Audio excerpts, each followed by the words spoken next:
Yeah, the minimum's fine. Fix it.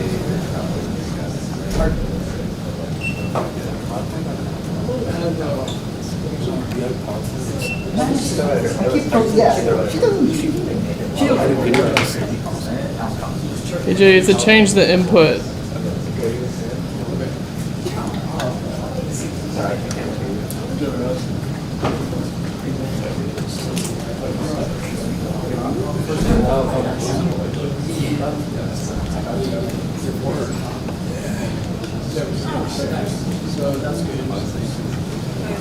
Hi everyone, my name is Jamie Sola, and welcome to my talk. So, Nathan's so stupid about that. He said you got this. Okay, the purpose is really for anyone who has or wants to be a part of a startup and doesn't have the means to maybe hire a designer, or honestly just wants to know more about the design process and how to effectively research for your product. So a little bit about me is I'm a junior and I'm studying economics and technology information design, and because of it I learned a lot about business trends, market analysis, as well as human-computer interaction, and that's been able to get me really far. And my most notable experience has been when I was a UX designer for Christian Care over the summer. I worked in their technology and health and innovation center, and that was pretty rewarding because I was able to work on the research and development testing of certain products while working directly with the manager and the VP of the center. So that was pretty phenomenal. And as you can see here, I even went out with the nurses sometimes, which was pretty cool because one of the sprint I was working on specifically, the product I was trying to help, was innovating like patient at-home experiences. So I visited a few times to see different kind of patients. Some had cancer, some had kidney failure, and just kind of see that interaction, what kind of tablets and devices they use. And it was very informative. And also, I was able to see a lot of medical startups come into the space and give their pitches. And that was a really cool perspective because I saw how they effectively marketed themselves to the execs. And then I heard the execs side chat after because we kind of discussed over lunch right after they came. So I'll be drawing on those experiences during this talk. So, yeah. And I don't want to assume anyone's knowledge about what you may or may not know about UX design, so I'm just going to go over a brief overview. And this whole presentation is kind of speedrunning UX, just to give you perspective. So user-centered design, HCI, UX is a way to approach product development from the perspective of the user. So you're prioritizing their needs, preferences, and behaviors, and that's all really key. So, because at the end of the day, the best products are ones that are intuitive, usable, and enjoyable for your target audience. So, for startups, if your product is more likely to your product is more likely to succeed if you prioritize this in the beginning. And with the research and development phases, it's really important. So, I'll be going over some important UX artifacts that you may or may not consider, and I really encourage you to consider them because they can help you understand your user fully, and in turn it helps you design a stronger product, whether it's an app, a physical thing, a website, etc. So probably one of the most important ones are user personas. You can have 1 to 5 to as many as you need just to get a stronger understanding of your target audience.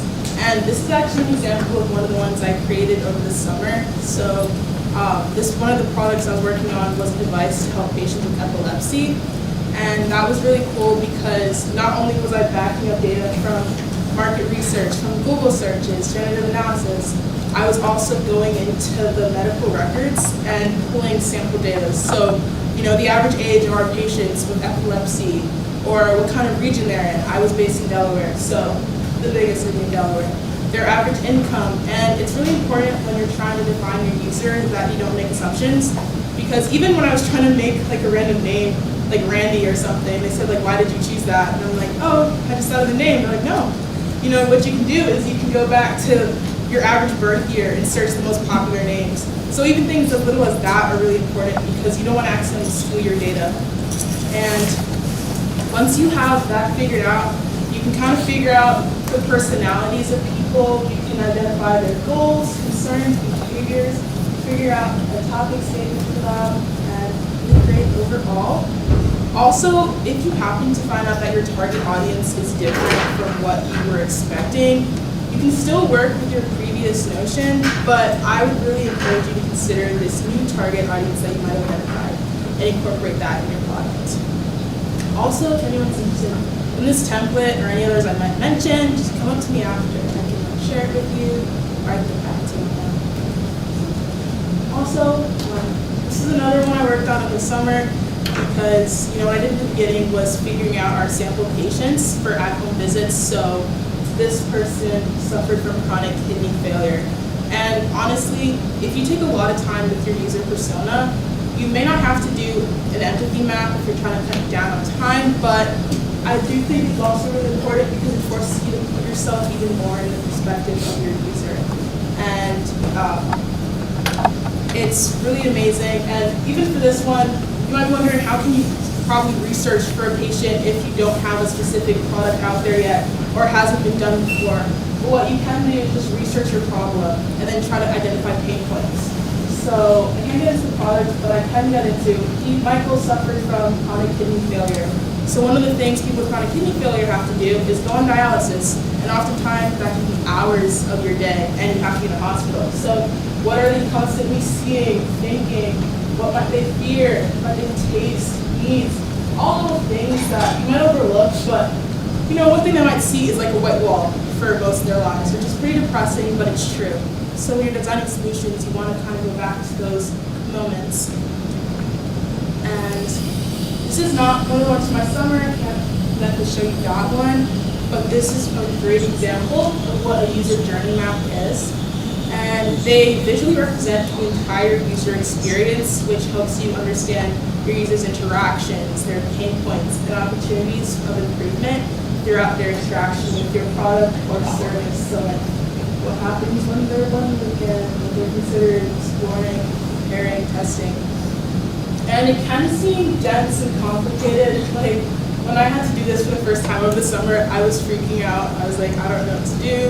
I don't know how to generate any of this research. But when you just think down to the basics of how will they be interacting, what is the natural flow to it, and it can really help you. And what you can do to help form this is do simple user testing. If you don't have your product out yet, if it's something that's in its rudimentary stages, even having people interact with sticky notes and pieces of paper as little buttons, it really help you try to figure out your path. And this kind of ties into the next one, user flows. I didn't actually work on a user flow during my internship, but they're especially helpful when it comes to websites and apps.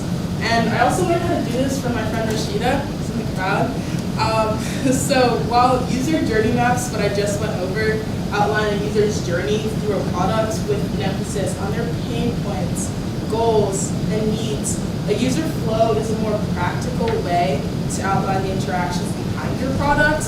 So you can give different shapes and colors for each little thing. And to be honest, this is from a group project. When I first was learning about it from my friend Rashida, I didn't necessarily understand the point of it, if user journey maps exist, or what can we do with this? But it was through doing this that I identified that a lot of our key frames didn't have a transitional one, and that a lot of things were missing. So you can have little things like your start right here.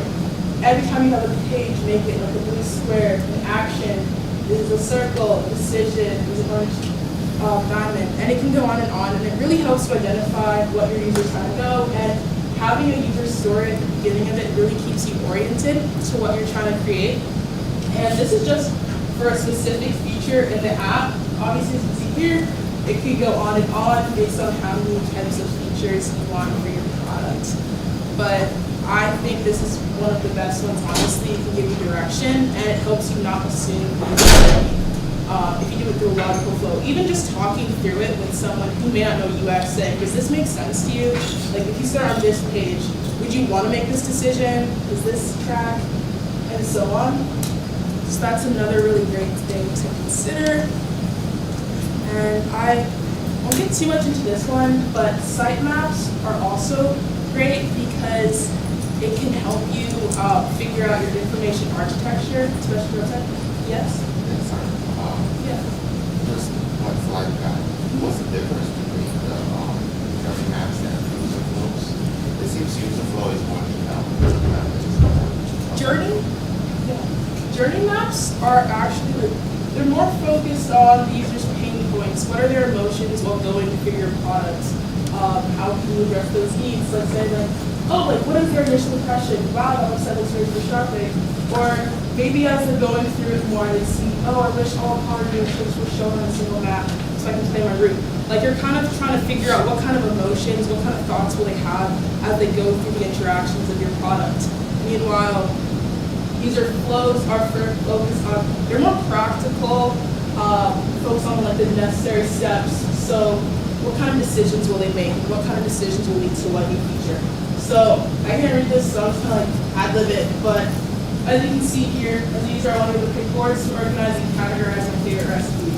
So potential decision when you get to the save page could be like, do I want to create a new board or do I just want to look at past boards? And if I want to create a new board, that starts a whole new slew of things. And if I want to look at past boards, that starts a whole new decision.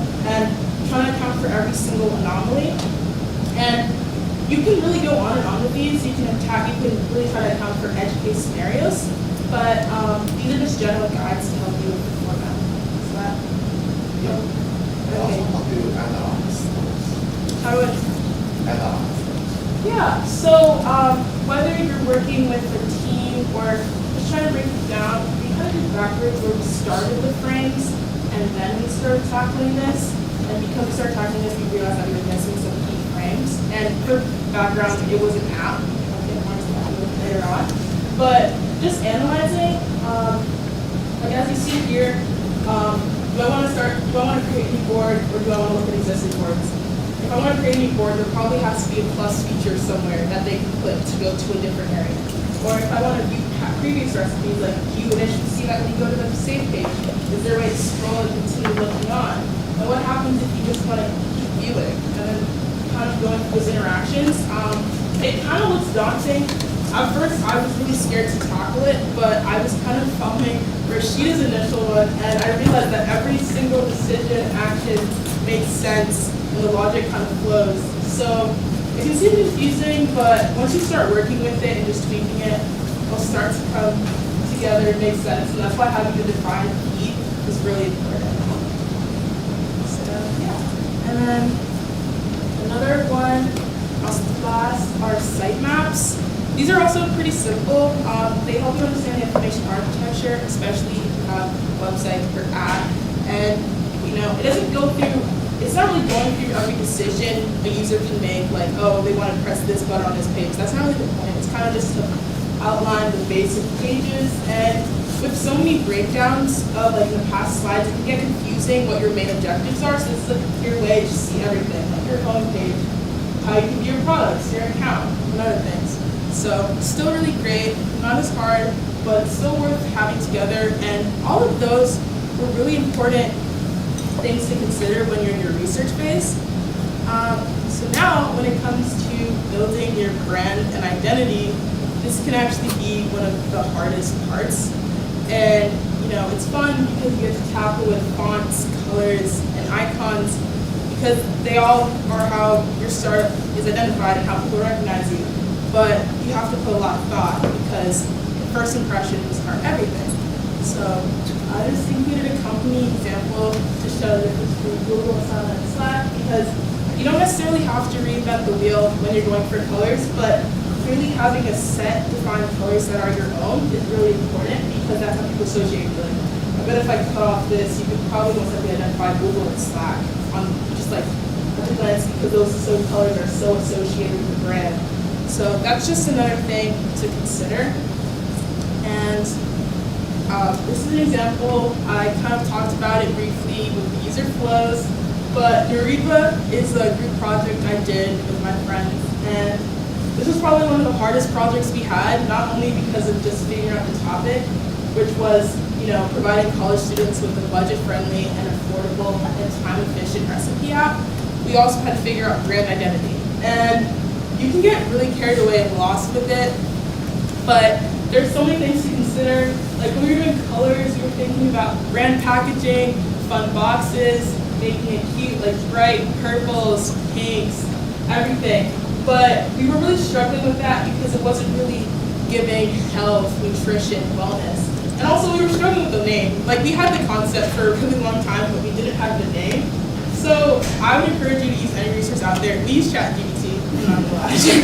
Like, we use ChatGPT and we were still struggling. So it's not an end all be all, but it definitely helps. Like these were some of the ideas we came up with. Campus Shelf, future you, the little munchies. Well, munch. So you can it can kind of help, but you need to kind of guide it. Because at the end of the day, when we finally came up with Nariva, that was because we're realizing we're getting nowhere with any of these. So we need to pivot, and then basically you're telling ChatGPT saying, hey, our app is an app that's really emphasizing nourishing, healthy food for college students that's also quick and affordable. So putting that into prompts, and then one of the names they came up with was Nariva, which is a combination of nourish and viva. So viva means like Latin for lively or active. So that kind of really represented what we wanted our brand to be. And then the little leaf on the top is kind of abstract and healthy. And when we were going through iterations of things at the front cover, like what would our color scheme be, we play with the front onboarding cover the most. It kind of sounds a little backwards, but we were just testing what looks nice. And at one point we came to this, and then one that was purple, pink, orange. And it was really nice, and we liked the color scheme because making a box for that would be really fun if you sent people packages. But it wasn't practical, and I actually went around Shell polling people saying, like, what kind of vibes does it give you if you make it purple? And this one guy blatantly said, that looks like a dating app. So I was like, okay, we need to switch it. So that's kind of how we came up with the color, but now I'm kind of going to get into another example, because color theory is really important, and also using any and every resource available is really helpful. ChatGPT kind of saved this, I can't lie. So this is another one. I'm the UX designer for Dare to Breed, one of Shell's actual lectures. So that's pretty fun. And I designed the logo, and that's what I first did for them. I'm still working on the website. So the first thing I did for them was design the logo. And again, brand identity. One thing they had about themselves was that they're always encouraging people to chase their dreams unapologetically. So they liked the idea of being, like, head in the clouds, planes. So I kind of weave that into the paper airplane that you just shoot and see how far you can throw it, kind of like your dreams. And that's how I came up with the logo. Everyone's emphasized with D, because that was a cool aspect. So that's kind of like how you can play with themes when it comes to logo designs. I did this on Procreate, but I highly recommend using Adobe Illustrator and getting familiar with vector art if you're interested. There also are a lot of free logo generators, but in my opinion, they're not that good. So I would just recommend kind of just testing designs, no matter how rudimentary they may seem, because even if you have a vision, I bet you could just bring it to like really any designer in the space and like say like, this is my idea. I know it's like 2 scribbles, but like they'll be more than happy to help you. So I definitely recommend that. And then also, as you can see here, I was trying to centralize their color schemes because before they presented their original style guide, this is with the font, and there were about like 20 colors. When you have that many colors attached to your identity, it's really hard to make a theme or make just have a cohesive look. So one of the things I had to do was cut it down by a lot so that you had a few primary colors and a few secondary colors, and this will really help you. So when you're designing your website, what kind of accent colors you want, considering that. And also for identifying what kind of headings, subheadings, subtext body. Because even if you have a product that's not an app or website, you're probably going to need a platform to market it. So having your typography down is really important. There are many websites out there. I'm not sure what to say. I use ChatGPT. I did end up deviating a little bit, but I just used it to give me like a general idea of good headings, subtext, body text that would pair well together. And that's kind of how I do that. So these are all examples that are all to say that it's really important to consider your audience, what you're trying to do with your brand.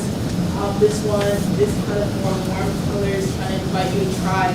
It's also an organization meant to help marginalized communities. So just trying to make sure that message always reaches the logo design or your website is really important. And now we're going to kind of get into the importance of color theory.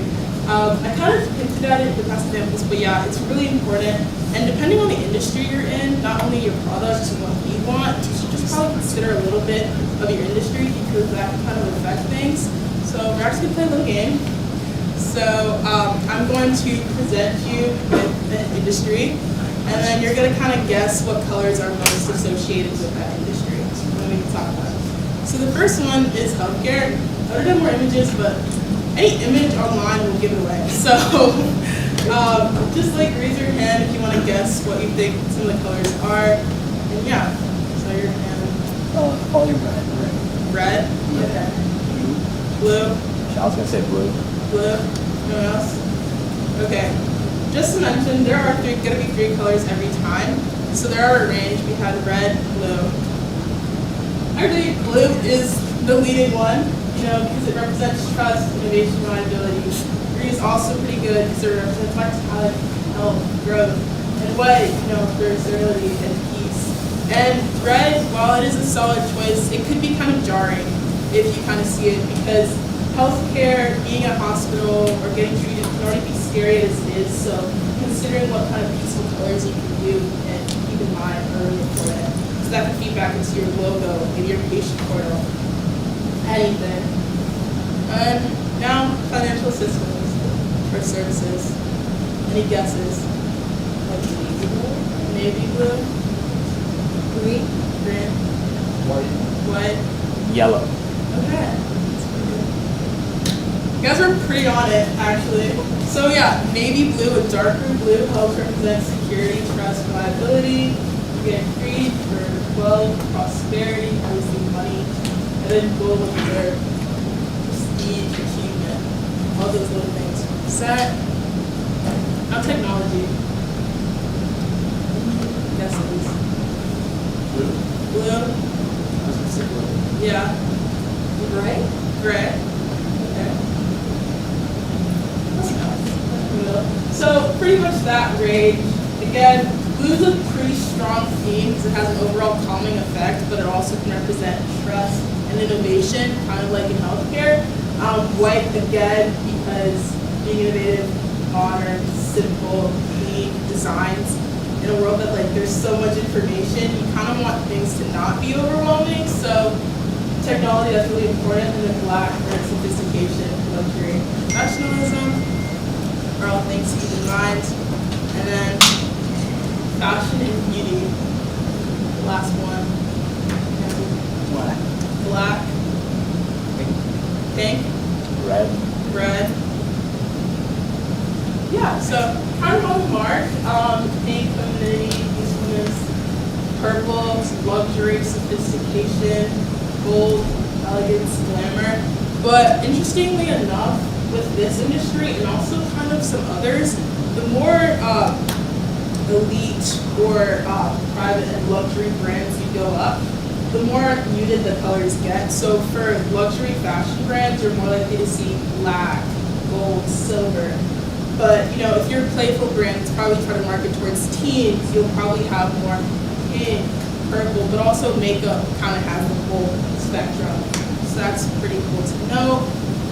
And these were only some examples of color theory in some industries, and at the end of the day, it's up to you and your vision, what you want to do with your product, but again, it's really helpful to keep in mind because again, if you're in financial services, you might not want to show up with like brown or pink, you know, unless you're trying to target teens. So just things to consider. And then, oh, yeah. So those are single colors. If I want to use, for example, a number of colors to build my logo, does it change? Does those colors change? For example, I'm using 3 colors or I'm trying to use 7 colors. What kind of industry are you in? For example, like fashion. This logo I probably want to use 3 colors, and in another logo I want to use, for example, 7 colors. So that like make a change of the color scheme. Oh, you want to like transition from 3 to 7 colors? Right. Oh, I think that's perfectly fine as long as you probably hold true to some of the original colors that you had. So there's kind of a marker to identify you with, because if you're gonna make a change in your brand direction, that's perfectly okay, but always try to tie it back to what it used to be and slowly try to weed out the old, because I don't have this example, but it would have been a great one. There was this orange juice brand that everyone used to love. They were in the cartons. I don't know if you remember drinking that as a kid. They were in cartons. They were really amazing. And then for like a few years, everyone just thought they like got bought out or they died. That didn't happen. They just completely changed their brand to the point that no one knew it existed anymore. And they completely forgot about it when they went shopping. So just holding in little ties and then slowly transitioning it, kind of like how Instagram, their original logo was more Polaroid based. And then they slowly started transitioning it with colors, but then they kept like the similar shapes, like the circle in the center, and like the little dots in the corner, just to keep you familiar with it so it wasn't too different. Because the thing I'm thinking is from Twitter to X. X is a black and white logo. Twitter is a blue. And those two are completely different. Yeah, I think they're the surprise shift, honestly. I think many people were caught off guard with that change and probably haven't fully accepted it because it is a drastic change. So you have to consider that you will lose people, but also if you do have a certain status, you won't completely fall off, kind of like them. Like they're still well known, obviously, because they're one of the leading people in the industry, so you're good to remember them. But I kind of like recommend like slowly weeding it out, just gradually. But people kind of like still notice if they like slowly change it out. Like for example, like Pool's branding keeps getting worse every time. At least that's my opinion. But people still notice that things are changing. Yeah, but it kind of helps me gradually. Like Google, they slowly started changing their UX for their logos of their apps slowly, and now it's like pretty much all the same for each app. I don't completely like that. I kind of miss when it had its individuality, but they're still kind of honing in on their core colors and their themes, and I think that's what's kind of saving a little bit at the end. Like if they kind of rapidly changed it, it would kind of look like any mailing app or any calendar app. But they're trying to really hold true to their colors and patterns. Is there any like data set or some kind of some examples of all those logos and the product information where I can search online looking for examples? Yeah, I would recommend looking into color theory on Google and just looking at color theory with certain industries. Like you can look for one that's in general. You can see a bunch of brands like Coca-Cola, Google. Like they all have their certain boxes that fit into certain color types, and you can see that. But also, if you know the industry you specifically want to work in, you can look up that and look up the color scheme. But also, at the end of the day, it's not an end-all be-all the common color schemes for each industry. Overall, you can just simply search color theory and look up like these colors and look at the descriptions. Like what kind of feelings do you want your users to feel? What do you want to evoke each time someone interacts with your product or service?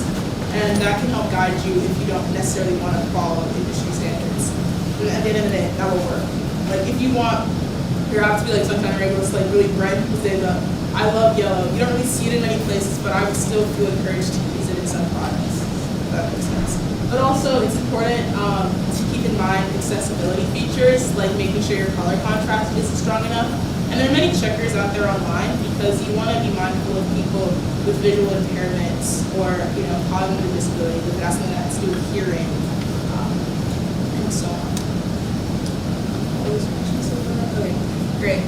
And then now I had a few resources to help you. I honestly think it can be daunting to go on with everything and just be like, oh no, where do I start? When it comes to brand identity and resources, I recommend Dribbble. There are many other websites too, but just looking at other people's inspiration, don't copy, but I think it's really powerful to, there's actually a book that a lot of my class talk about, so like artists, just look at other people to be inspired, and you can see some cool ideas. Maybe you like that cool graphic from one others, or like how to use a gradient in their logo and you didn't think that could work. So it's really great to give you inspiration. My friend Anjali actually found this one, Toolers. It's a website where you can generate your palette, and it's kind of like on a random generator. You can stop it, like each one of them is moving to a different color. You can stop it, freeze it, and it's a cool way to figure out color combos, and that's one of the things that did help us in the end for one of our group projects. So I definitely recommend those sources. There are many out there, but these are the strongest ones. So you're able to visually see it. Also, upwards, you can search existing palettes that are trending, and you can kind of see the feelings you want your users to experience. And then also, depending on your skill level, you may want a website. Maybe you can build it from scratch. But also, if you can't, these are some great websites and resources that are web developers that can help you out. So Squarespace is pretty accessible to whether you have coding skills or not. You can use it to quickly make anything. You can sell products through it. You can get a student discount for most of these. Just keep that in mind. Framer, if you're familiar with Figma, you can easily kind of convert your style and your way of designing into Framer. So kind of like how you can have frames on Figma, you can kind of do that with Framer instead of trying to go in like little by little on Squarespace. And I use Squarespace personally for my portfolio, but you honestly probably switch to Framer because it's more integrated with Figma and it makes more sense. Just kind of run out that student discount. And then Webflow, if you are technologically savvy and you don't feel like starting from scratch, I highly recommend. You don't need to know how to code for this one, but I really encourage it. It's a really strong resource, and you can do so much more with it than you can with Squarespace. And ReadyMag is really cool if you want to get into animations and playing with your website layout more. And yeah, so those are all my major resources, and of course I'm going to talk. But if anyone has any questions, there's a So, so there's like Squarespace for like big websites and stuff. Is there like ones for like making apps? apps. I'm honestly not too sure. Like, honestly, talking after, I can get information I can search for you. Typically, it depends, because I know like iOS has its own thing where you have to program it a certain way so it goes on. So I'm not sure if like there's necessarily website app builders, but there are app generators where you can generate ideas from. Not the best, but like you can kind of get like a rough wireframe of your app, and figure out the there, and then fully flesh it out yourself, or content design for that. Yeah. Could you please talk more about competitors design, like virtually computer design and virtually microboard? Oh, like for this one, like looking at other designs. Or for example, if you develop a medical app, and there are so many medical apps in the App Store, and should I like try to borrow inspiration? Yeah, I would definitely, when you're entering like a heavily saturated industry, I still encourage you to do it if you believe your product or service is that different. And honestly, a lot of us like kind of copy the same things, but maybe improving a certain functionality or feature. When it comes to that, I think it's more than okay to look for inspiration, but also keeping it your own. And also it's important, just like general advice, not necessarily this question, when you're doing something that has that many competitors, you really want to emphasize what you're doing differently. Because sure, like Apple Health can do so many things for you, but maybe you found a way to optimize a heart rate system. Kind of just knowing your what specific features you can call out and make stand out for your product will really help you.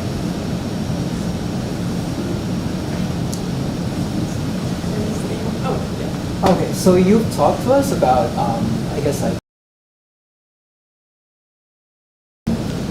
do you have any tips or anything that you'd like to tell us that you wish someone has told you when you first started this work? Oh, that's good. Okay. When I first started, I was really nervous.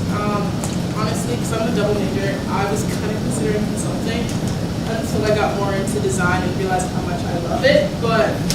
And when I started in design, I was trying to watch YouTube videos of people going through certain things on Figma or interacting a certain way. And honestly, that was the most unhelpful thing I've ever done. I wasted like a couple weeks doing that. My biggest advice, and it's kind of funny, the most I learned from Figma was my older sister is a UX researcher, so I learned a lot from her, but the biggest thing was she taught me how to do my resume on Figma before I even knew how to do Figma. So I just kind of saw her old resume, and I was just clicking around seeing, okay, what does this click do? What is this? And I learned so much from just simply going through a resume that existed. So honestly, I think the best way you can get good is just going onto someone else's design and just looking at what they did. Like, oh, that looks weird. Is that auto layout? And then you can look up a specific video for it. Because just trying to go into blindly finding people's tutorials can be confusing because they might be going too fast or or it can be a little convoluted. Also, I recommend just trying any design makeup. They're rare, but UX Terps really helped me. I did design makeup certain things on that, but I learned design research all in 24 hours. So it was pretty crammed, but that was also a really strong starting piece.